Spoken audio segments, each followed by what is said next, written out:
Déjà le mois de juillet. Nous y sommes déjà. C'est un mois universel 7 dans une année universelle 9. Qu'est-ce que l'énergie de ce mois nous réserve? On sait qu'en numérologie, le 7 invite à ralentir.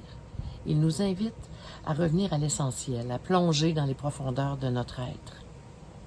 Après l'agitation et les tournants du mois précédent ou des mois précédents, juillet nous tend les bras pour un temps de pause sacré, un rendez-vous avec notre monde intérieur.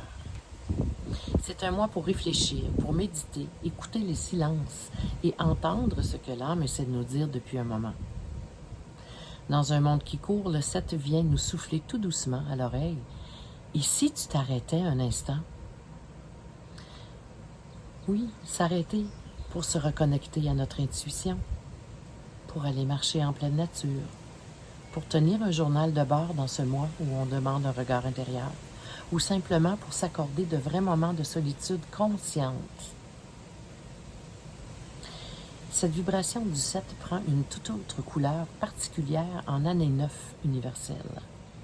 On le sait, le 9, c'est l'année de fin de cycle, du détachement.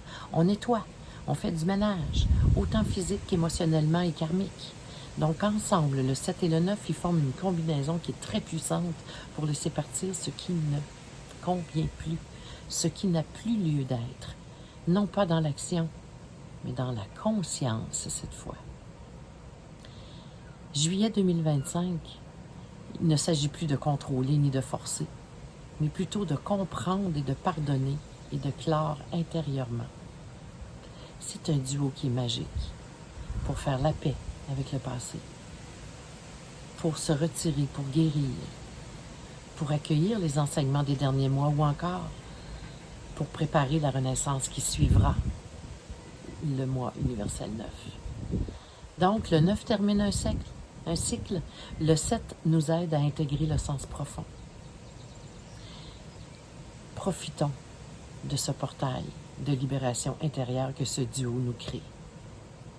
Il faut faire attention pour ne pas sombrer dans l'isolement toutefois, la nostalgie ou le doute.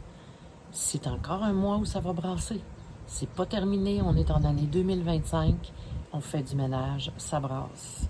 Il faut rester connecté à ce qui nous élève. Et si advenant qu'il y a des zones d'ombre qui remontent, pourquoi ne pas les accueillir comme des messagers de guérison? En juillet, on ne cherche pas à faire, on cherche à être. Ce n'est pas en produisant plus qu'on va retrouver la vérité. C'est en l'écoutant.